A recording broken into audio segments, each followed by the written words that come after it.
What is it like to grow from a developer to a game studio founder? That is the topic that we're going to be talking in today's podcast, even though we do have slides for this given presentation. I'm going to keep talking about the growth from a developer to a founder. And this is my experience from being around 15 years in the game industry, working in various roles in various of companies and company sizes and such. And this is my thoughts on the given topic. Um, First of all, maybe shortly about my background. So I've been in the game industry since 2009. I've established and buried actually a couple of game companies and worked on various roles in the game industry. I'm also a game industry investor, risk investor. I'm a mentor and I'm a coach for different size of companies. Today and nowadays, I'm working within this crusade of developing and shipping 24 games in 24 months as a solo game developer. And all of these games that I ship are built to a universe I've been building with my kids for several years. You can actually follow that journey on my Patreon. The link is right there, the patreon.com/Chestercraft, in case you're interested in checking that out. Becoming a member is free, and if you're interested in supporting, there's a €3 subscription available on the Patreon account. But let's get into the topic itself. So first of all, I'm going to share my own point of view in the given topic. Like always, everyone who has become a founder of a game company has their own story to be shared, and this is my story and thoughts on the given topic. And I think the best case for everyone who listens to this kind of a podcast or thoughts on this topic or anything else is that pick the parts that you find interesting or that resonates for you from all these different topics available that you can browse through YouTube and every course and such, and pick the ones that resonate with you and build your own type of career in the game industry. I think that's the most important take on every course or lecture or whatever it is, to build your own type of making games. But that disclaimer aside, I'm going to be talking about more human approach in making games rather than the cold business side, because I think there's plenty of business side topics and lectures and such available already all around the places. But the thing that we don't talk that much about is the kind of the mindset of making games and the mindset of being a founder in a game studio. And I think that's maybe even the biggest bottleneck for many developers out there who find developing games, they're passionate about it, they want to make games, but when it comes to the kind of building a company, many are struggling to find like how you're supposed to be making these games, these profitable games, and at the same time follow my own passion in making the type of games that I actually like. And I think that's the conflict a lot of developers face these days, is that they try to find different ways in making games that they personally like, but they could still make it in a way that a lot of people would enjoy it as well. And I think that in a creative industry like the game industry, that's a big bottleneck for many. That counts for music as well, as what I'm aware of people who make music and even movies and such, that people have this so different thoughts on what kind of a movies or music or games are interesting and appealing, and they want to make those, but they find it very hard for people to find those interesting and start playing and ultimately purchase the products. But we're going to be tackling that given issue here. So this is more human approach on the given topic. I'm not going to be explaining to you how to make big bunch of money. I'm going to be talking more that how do you keep yourself motivated in the competitive industry like the game industry. So first of all, making games is fun. At least that's what it's supposed to be. And I think many who jump in the game industry have, like mentioned, this very creative approach in making games. And when they get deeper into the rabbit hole, they start to see that the kind of the products that most of the users are looking for or demanding are much more simpler than the creative person behind that design and such had in mind when they started making games.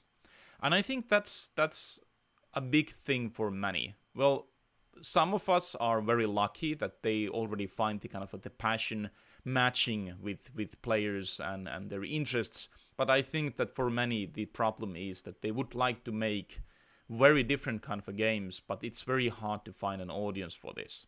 But I think it's not impossible to do that, and that's also what I'm going to be talking in this given lecture or speech or whatever you want to call it. But making games is fun, and I think that's something we need to remember and remind ourselves very often, that when you're in the technical side of building games and trying to find an audience and making marketing materials and thinking of the target audience and making market research and such, you still are supposed to be having fun. Because the fun part, if you are enjoying the thing that you're creating, it most likely translates to the end product. So let's not forget that part when making your next or current project. We all come from different kind of backgrounds why we ended up making games. My story is totally different than yours, and your story is totally different than someone other's. And I think there's always a root cause why we decided to make games, why we didn't become a plumber, or why we didn't start working with electricity or renewable energy or whatever. Why games? And what is the root cause for that? And I think within that root cause is hidden on plain sight the reason and the kind of a thing what you're supposed to be doing in the game industry, but you're still trying to uncover that reason. But I will try to help with that. So, are you a founder or a developer? And that's a big question I tend to ask from people who want to establish a company and start releasing games, because I think those two are totally different things.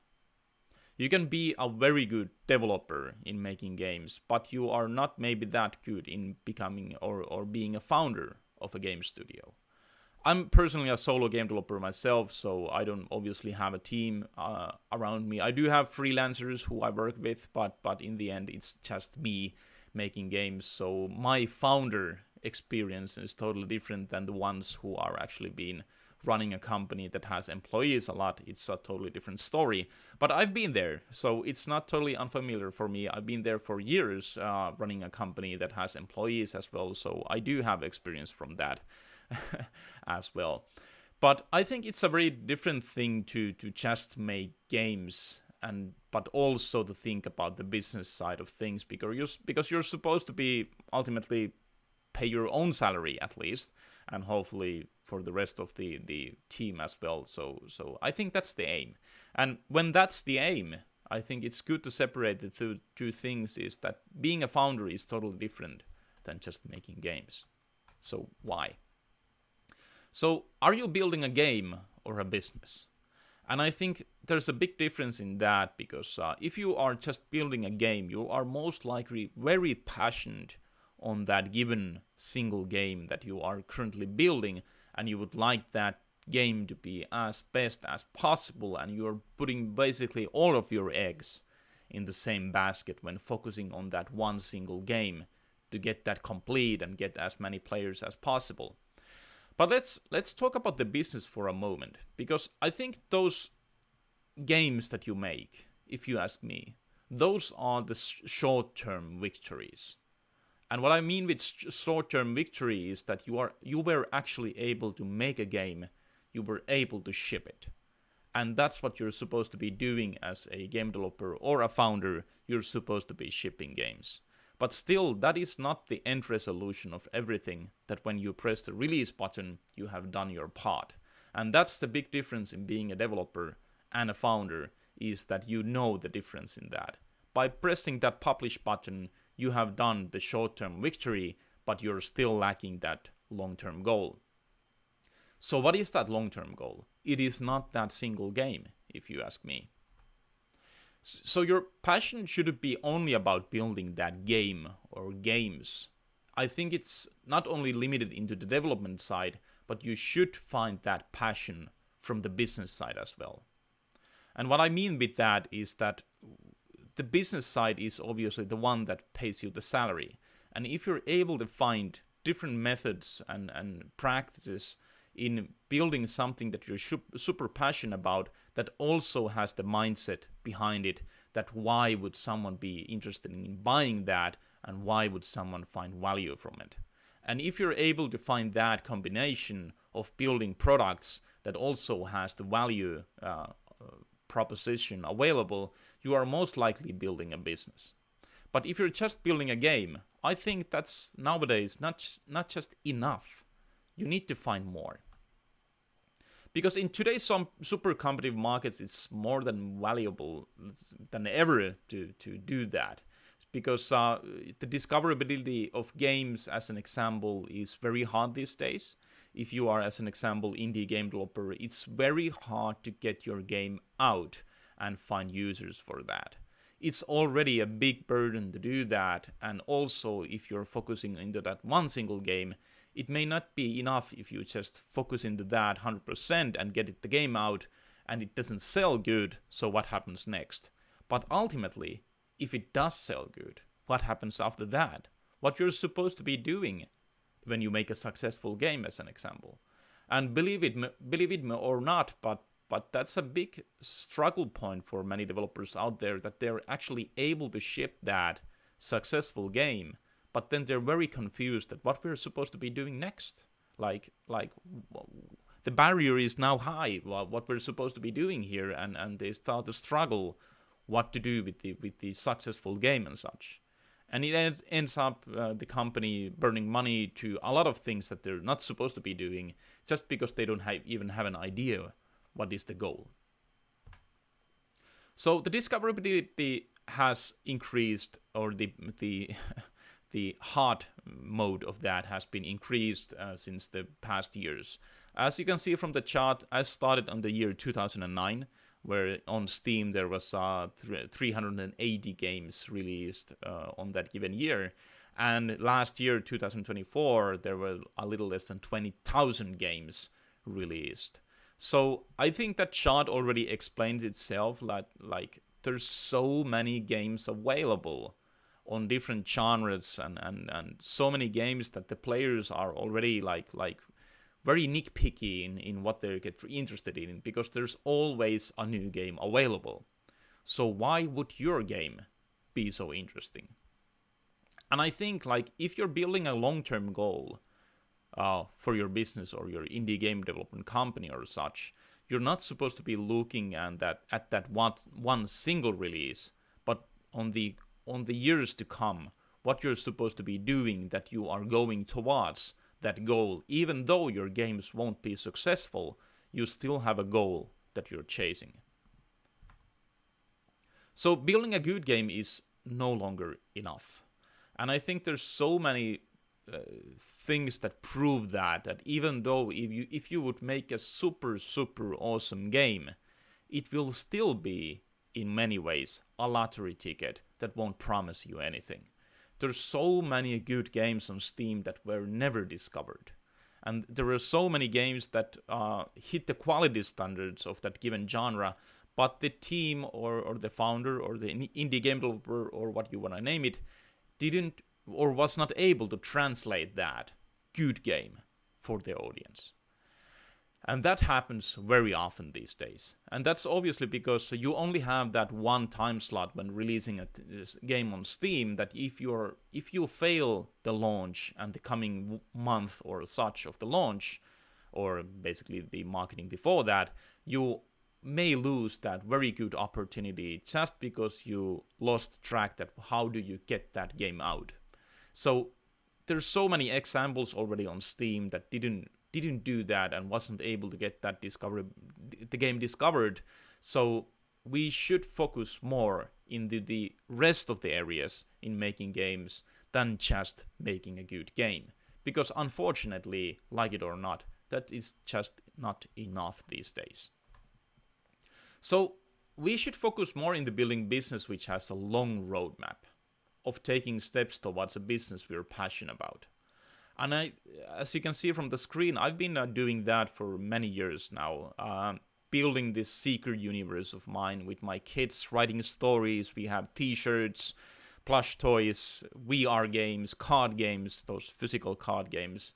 And we've been running art gallery for the things we've been doing and such. And there's like so many things that keep me fueled up and passionate for building these games, even though they are not successful in many ways. But I think that still the biggest value in this is that I have a thrive in working for the next game, even though how the previous game went. And I think that's a place and kind of a what people should be chasing more or less. Not only about the business side of making games that make high profit, but also the value for you. Like, why are you so interested in building these games? But not only these games, but why are you doing all this in the first place? What is your motive in waking up tomorrow after releasing a game and starting to work with the next one? What is the longer roadmap that you're trying to aim to? Because it's very unlikely that your good game will get discovered, that you should count into that. And a lot of developers obviously hope for the best, that they make a very good game and they do their market research and they do everything to prepare the game for a success. But ultimately, the chances are very low that your game will be successful. So maybe already have in mind that whatever happens, even though the game would be successful or not, we will still have a plan that we're going to be going towards too. No matter the sales, as an example. And that's a place that is a very energizing for you, but also for your team, because you know what you're after. I don't say this to demotivate you, that the games won't sell and such, but I think that the big picture is something that we should be thinking more than just that single release of shipping a game. Because that's just one part of the whole business side and the whole journey in becoming a founder in the game industry and being a founder and running a sustainable game studio. We cannot look at that single release. So, just as a disclaimer, it's still possible to make that one-hit wonder. It happens, it still happens, it have happened, and it will happen. And we have so many examples on Steam of games that were not maybe hitting the quality standards, and if you look at the store page and even you play the game, it's hard to understand why this given game was successful. Because there are so many games that has the similar features. It's maybe totally same as the game that becomes successful, but the other one didn't. So what's the secret sauce in that? And I think the secret sauce in many of these is that the game developers, or many of them, just kept on making games, learning from each one and doing adjustments for the next game and for the next game and such. And ultimately, they started to discover these kind of a different kind of a patterns and methods and practices that they practice in these given games, and they start to find the players around those. But if you're, let's say, a nobody game developer and you make some type of a game and release on Steam, as an example, there's not many people around you backing you up and making that first hype in that given game, that when it comes out, there's people waiting for that and such. It's very hard to build that nowadays. So especially on Steam, because you only have that store page available for the organic users who visit your store page. So it's very hard to convince them that this given game is something you're supposed to be interested in. So you have to do that on the background. And I think that's called marketing in some sense. But you cannot just do marketing for a game. You should be doing marketing for your cause. Why are you doing this? Why are you doing this game? But why are you doing the next maybe 10 games after that, as an example? Obviously, this is my opinion and my approach for making games. But I think that's building the community and the audience for you and your company as a founder, not just for that single release. So how do you build that long-term goal? You can see on the screen like my KPIs, key performance indicators, like how I've been planning my own business there. Let's take a very quick look into that. So as an example, I started my journey in making 24 games in 24 months on September 2025, and the first plan for the quarter 4 of this year is that I gonna be shipping 4 games. I don't really look into any business KPIs or such. I just want to streamline the process of making games. And after this year, so 2026, the first quarter of that, I'm gonna be more focusing into the business side of things. So my aim is to build the Patreon members, or the paid members on my Patreon there to 100 as an example. That's my key performance indicator for the start of the year. And also there's the quarter 2. My plan is to have 10k in sales for all the games. I'm currently not pretty close to that, but we will see, because there's so many games that I can be releasing before that end of quarter 2 of 2026. So it's interesting to see how the numbers ramp up within coming months and such. But the aim is that I have 10k sales right there. And the reason for that is just not a random number. Because in the end, the whole plan of this business, or any business, is to break even. And when you're able to break even, you're obviously able to continue making games. And I think for many startups and game companies, they already aim so high that they don't even have the number, like what is enough of money that they can run the business. And they don't plan the business and the game development side to lean into that how realistically we can achieve these numbers, as an example. Like this 10k by the end of quarter 2 is very realistic. It's like every game that I release would sell 1,000 euros. So that would already hit the goal. And the end of the year plan is that I could break even at the end of 2026. And that's my plan. And that's my long-term goal. It's not that single release that I'm making.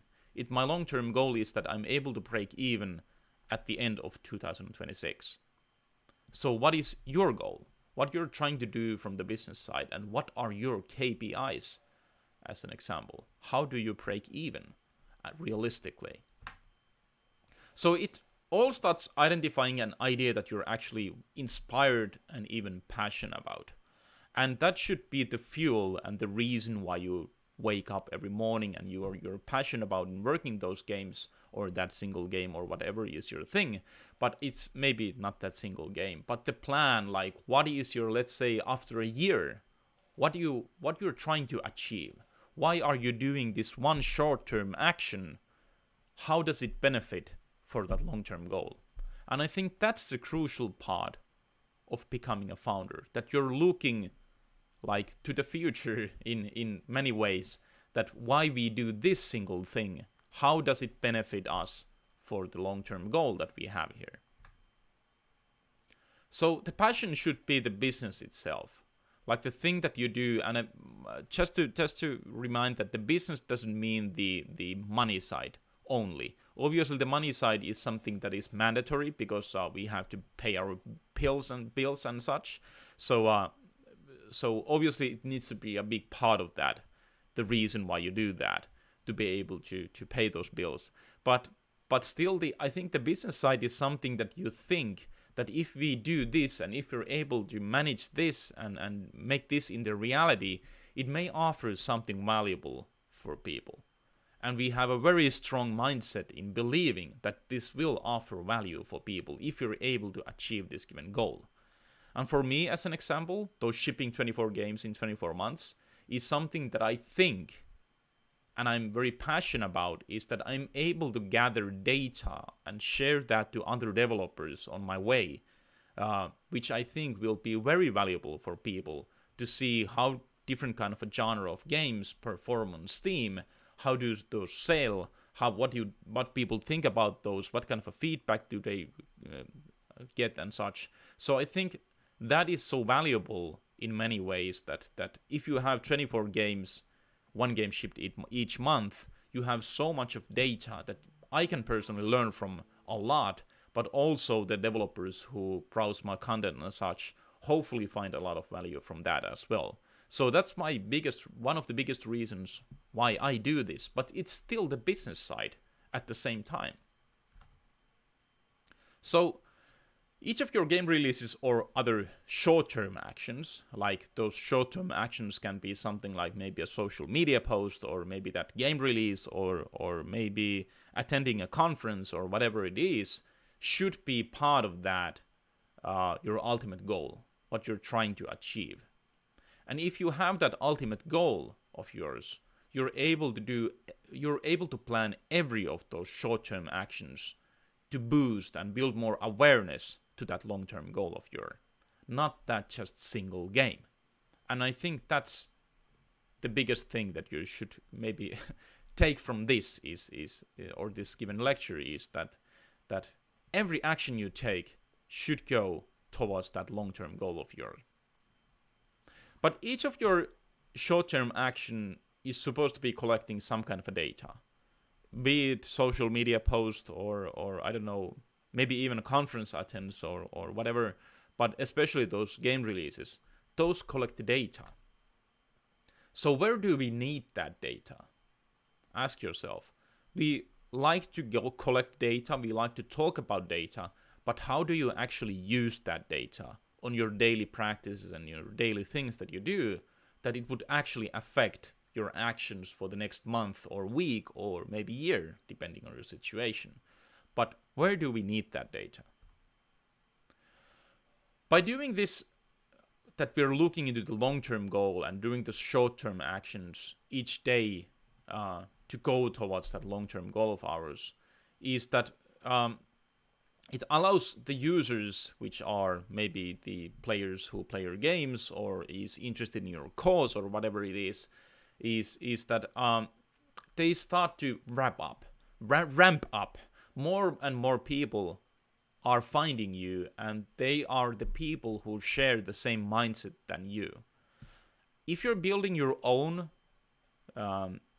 dream projects or dream company or such, you're not expected to be building something that everyone is interested in. It's actually maybe, depending on your niche, it may be a very small amount of users who are interested in your actions and what you do. And when you have a small niche, it's very hard to find people within a short period of time that share the same mindset as you. But if you have that same long-term goal, each month, each week, each day, each hour that you're going towards to, and you do those short-term actions that build awareness for that long-term goal of yours, every day you will find more people. Maybe just a little, but a little bit more people who are interested in your journey and whatever you're doing. But if you don't have that long-term goal that you're sharing and building awareness to, even though when those people stumble on your things that you do, they don't find that relatable because you don't have any message. You don't have anything that you're doing, and it's very hard for them to understand that why would I be interested in this. So because of that, that long-term goal needs to be something that is very visible for users who stumble on you through internet, through weeks and months and years, that they could even get interested in the things that you do. So the short-term victories are like those lottery tickets. Each one of those can be something big. It can be something that changes totally your environment in the financial side or the awareness side or both or whatever. But it's not something that you should count on. It's not something that you're supposed to be building your business around, because it's just a lottery ticket in the end. Any of those actions, let's say your TikTok post or your Instagram post, each and any one of those can be a big trending thing that ultimately causes a lot of users to be interacting with you and checking out what you're doing. But if you don't have that long-term goal available for people that when they stumble on you, they would get interested of that, it's very hard for them to carry on and follow you and be interested for your next actions, because they don't even know what are your next actions. So because of that, the long-term commitment is something that we should be finding from our daily actions. So to simplify one more time, each of your short-term actions should be a step towards your long-term mission. Each and every one of those short-term actions should be that. So ask yourself, why would anyone be interested in your next release? Just put it in your head and think for a moment that why would anyone be interested in your next release? You shipped a game last week, let's say that, and now you're building a new one. What did you do during that development that anyone would be interested from your next release? Or is it just that you need to be building everything again for the next release? Or is there something that the people can take and follow you and continue looking what you're doing next as a next release, as an example? Or maybe you're sharing something on your social media or whatever it is. But what is the thing that why would they be interested for the things that you do in the future? Which leaves us wondering that what is the ultimate cause or the mission or the long-term commitment? I think it can be something very personal, but there are some basic rules that even though that you have a very personal reason for your ultimate cause or your mission, but it needs to be something super to explain. As an example, let's wrap it right here. It needs to be something that is very simple to explain for someone that they understand what you're doing. It needs to be something that is easily relatable. And by relatable, I mean something that when they hear your mission or your long-term commitment, they understand that, I want to hear more about this. This sounds interesting and this could be interesting for someone, or this could be interesting for my grandparent or grandkid or whatever, or such. But they understand that what you're doing and it's easily relatable. And most importantly, it's something that you and your team are very passionate about. And when those three things combine, that we have super simple to explain story of our mission, we have a story that is easily relatable, and we personally are very passionate about that, I think that's already a recipe for something that a long time will build a community and will build people around it because they share the similar mindset. So maybe you're not just making a game. Maybe you're not just cutting stones. Maybe you are building bricks. Each of those, your short-term actions should bring at least two things. And that's data and community. And I think just to remind that short-term actions is everything that you basically release. Be it the social media posts, the game releases, or whatever. Those should always bring two things, data and community.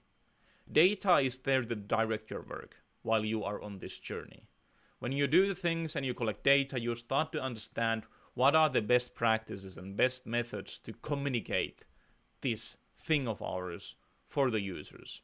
Because at the beginning, you may not have a clear understanding how to do that and what is the format, what is the best, let's say, social media platform for your things and such. So you need to be testing. As an example, for me, I used Instagram for a very long time. I just couldn't find any audience around Instagram. But then I started doing content on TikTok, as an example. And just as a surprise, there's a lot of more people interested from my actions. And for the whole time that I was using Instagram, I really thought that the things that I do are not interesting for people. I just thought that it's something that what is there, a lot of people in the world that no one is interested. I couldn't find my audience from the Instagram. But when I switched the platform to YouTube and TikTok, it seems like there actually are a lot of people who are interested in this journey. So what is your place? You need to be doing a lot of stuff, but you at the same time you're doing that stuff, you need to be comparing that data and start to understand what are the best methods for you. So if you remember the question, where do we need that data? We need that to direct our cause. Because we need to direct that cause on maybe even daily basis, not maybe hourly basis, but daily and weekly and monthly and yearly basis, we need to be directing our cause. And that the data helps us to understand that when we are doing the right things and when we are doing something that is not interesting and such.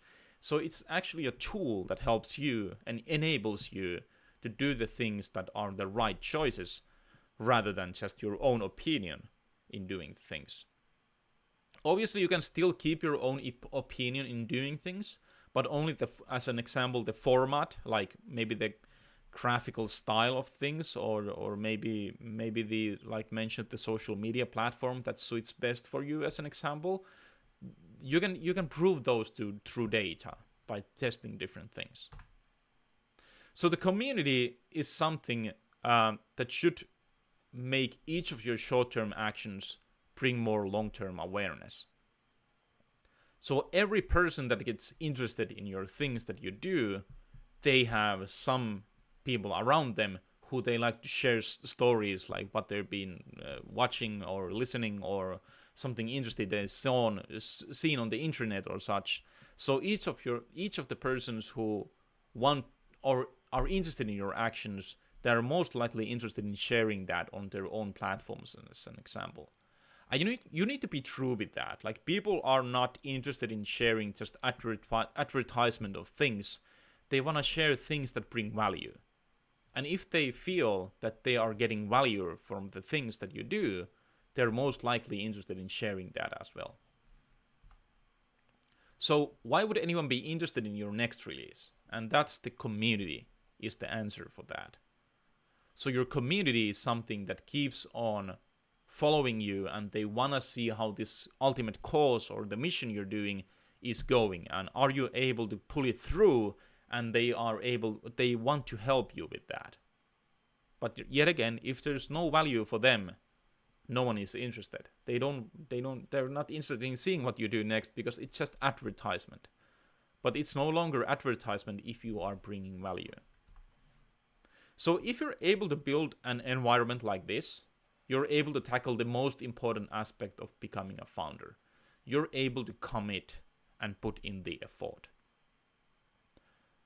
Not only for that single release or any short-term action, but you're willing to put the effort for the long-term goal. And I think that's something that fuels so much developers and founders out there, that they see the reason why we are doing all this. And so if you're able to commit, you're able to gather data and community on your way, which obviously the data will give you better decisions. The community will bring you more awareness. And if you're able to continue doing this, you are collecting data, you're making better decisions by looking at the data, you have a little bit of more people around you each day or each month or whatever is the timeline.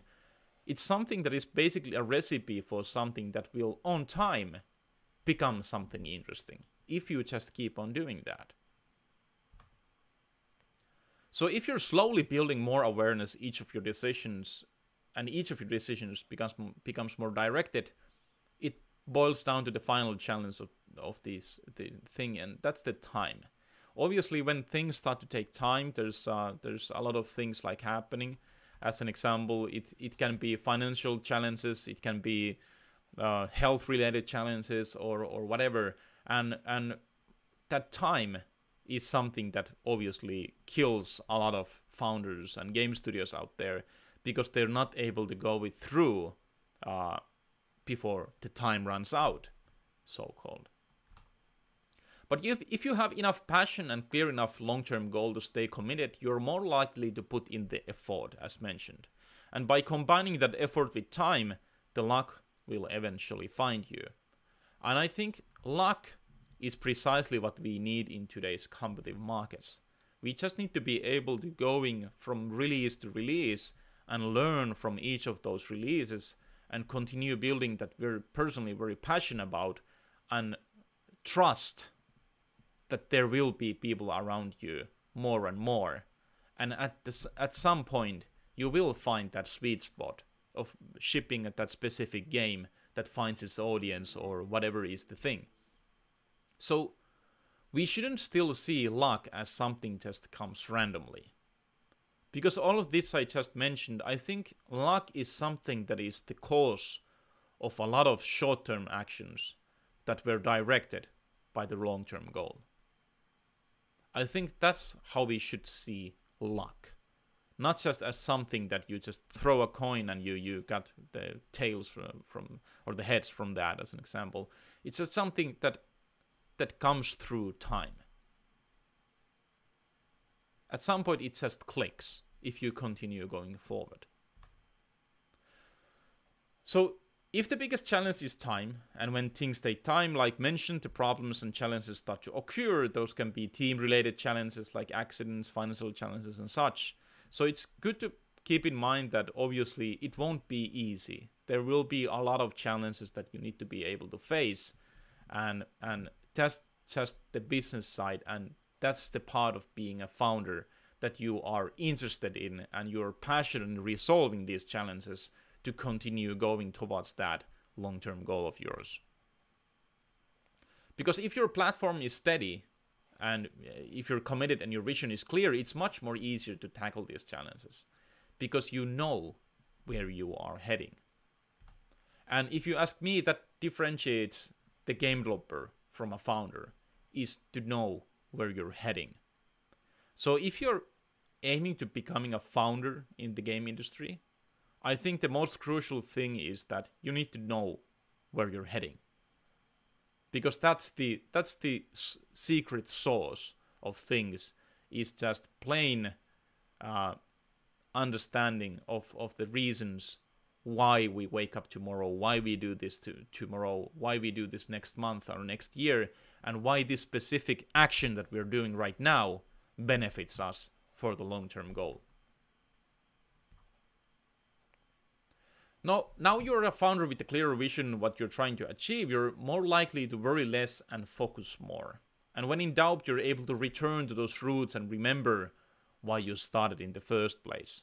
Because you will be in doubt. You will be in doubt a lot of times. You may be in doubt when you make that successful game and you're thinking what kind of a game you're going to be doing next. So you need to be facing this doubt at some point, even though. So why not start focusing into that and building that platform for your actions today, because you need to face that at some point anyhow. So start understanding why are you doing all this, and that will benefit you for the future to come. You can use that vision of yours that you build as a lens to hone your leadership skills and strategic skills to run a studio, or grow personally to handle the challenges you're constantly facing, because you have those lenses on. You have that vision in place that you're trying to achieve and you're going towards too. And at the same time, while you're going forward, you can practice your skills in becoming a better leader, or how to do better strategic decisions for your actions and such. You can still do that, and that's obviously using the data and building a community is something that you're supposed to be doing as well. But also to balance the creative passion of your team by taking short-term actions to your long-term business success. The creative passion may be something that carries away a lot of people, like it's very hard to look at the data and just be realistic with your decisions, because you would like to be so creative with your decisions. So it's just good to keep in mind that you need to learn while you go forward and balance those creative decisions to lean a little bit more into the side that what you learn from the data, what people want to see more, you're supposed to be doing that as an example. So ask yourself, are you building a game or a business? So maybe you're not just cutting stones here, making that game. Maybe you're not just building bricks. Maybe you are building a cathedral with your actions. But what is your cathedral? That is the big question. So that's the wrap up for this lecture or speech. I don't yet know what was it called, but that's the wrap up for this anyhow. I hope that you have thoughts on this. Please drop a comment for me. You can send me an email or come to my Patreon, send a message there, or come to my YouTube to this video and share your thoughts in there. Because I think this is an topic that shares a lot of opinions and thoughts and experiences from people. So I would love to hear yours. In case you watch to the end, make sure to drop a comment on some of the medias. You can also use the Discord to find me there and send me a message. I would love to hear your opinion on this given topic. But hey, I thank you very much for your time. And it's gonna be Christmas soon when recording this. So happy Christmas in case you watch it like after the release. And happy New Year for the 2026. And take care. Hope to see you on my Patreon. Cheers. Thank you and bye-bye.